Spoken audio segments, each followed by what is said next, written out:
Engineer Mohammad Ali Mirza साहब ने एक वीडियो की, मैंने अब वो सवाल देखे, मेरे पास टाइम ही नहीं था तो मैंने वो आप देखें। उन्होंने कुछ सवाल पूछे कि इनके जवाब जनाब दे दें, तो मैं इंजीनियर साहब को कुछ चीज़ें बड़ी क्लियर कर दूं। एक तो कुछ सवाल उन्होंने जो पूछे वो पाकिस्तान तहरीक इंसाफ से उनको पूछने चाहिए और तहरीक इंसाफ ही उनको जवाब देगी।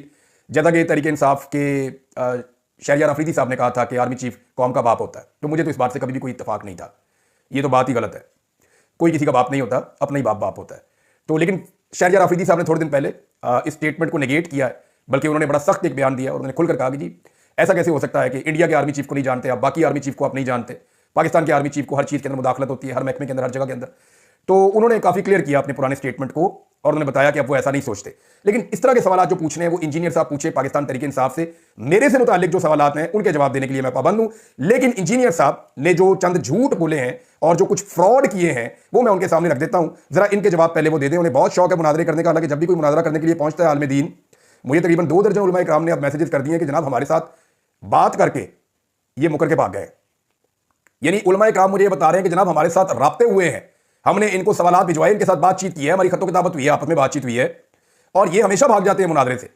ये बहुत सारे उलमा इकराम को ये शिकवे और शिकायतें हैं। लेकिन मेरे बारे में कुछ चीजें इन्होंने कही, कुछ झूठ बोले, वो मैं इनके सामने रख देता हूं, जरा इनका पहले जवाब दे दें ताकि फिर इनको बैठने में आसानी रहे। और ये मिर्जा साहब मैं पर्चा आउट कर रहा हूं, इनका आपने जवाब देना है। नंबर 1, आपने कहा कि मैंने सियासी जलसे में तकरीर की। साबित करें जी कौन सा सियासी जलसा है जिसमें मैंने तकरीर की। मैंने आज तक किसी भी सियासी जमात के जलसे में तकरीर नहीं की। हाँ, कुछ सहाफ़ी हैं उन्होंने की है, फजल रहमान साहब के जलसे में, तहरीक लबैक के जलसे में, नून लीग के जलसे में, तहरीक इंसाफ के जलसों में, तारुल कादरी के जलसों में सहाफ़ियों ने तकारीर की हैं।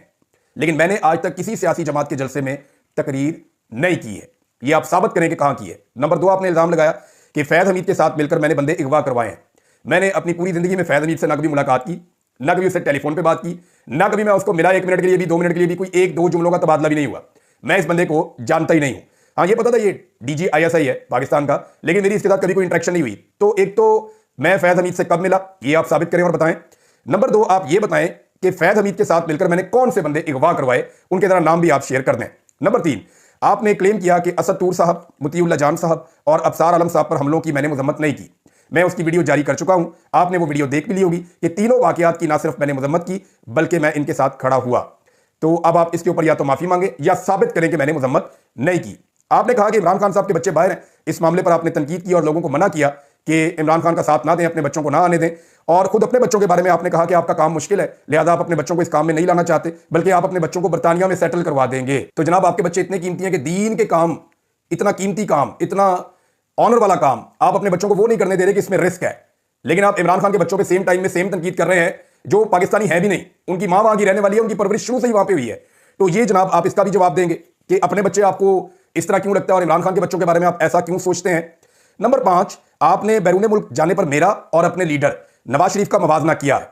नवाज शरीफ जब दोनों मरतबा पाकिस्तान से भागकर बाहर गया तो दोनों मरतबा का मुआहिदा मौजूद है। एक मरतबा 50 रुपए का स्टाम्प पेपर और एक मरतबा नवाज शरीफ ने जो साद हरीरी साहब लेकर आए थे, बाद में मुआहिदा दिखाया था, 10 साल का लिखकर देकर गया था, और दोनों दफा खसूसी परवाजों में पाकिस्तान से भागा है आपका लीडर। मेरा आप कोई मुआहिदा लाकर दिखाएं या आप बताएं। मैं खुद बता चुका हूं कि मैंने पाकिस्तान से कैसे हिजरत की है। आपका लीडर 3 दफा का वज़ीर आज़म है और मैं एक सहाफ़ी हूं। आपके लीडर को जान का खतरा नहीं था, सिर्फ कैद का खतरा था, और मुझे जान का खतरा था। इसका भी जवाब आप देंगे। आपने एक सियासी जमात को फितना करार दिया, चाहे 7 महीने पहले करार दिया या 7 महीने के बाद करार दिया। आप जवाब दें कि क्या आप समझते हैं कि एक सियासी जमात जिसको पाकिस्तान में सबसे ज्यादा वोट मिले हैं, क्या उसके फॉलोअर्स फितना है? आप कैसे फितना करार दे सकते हैं?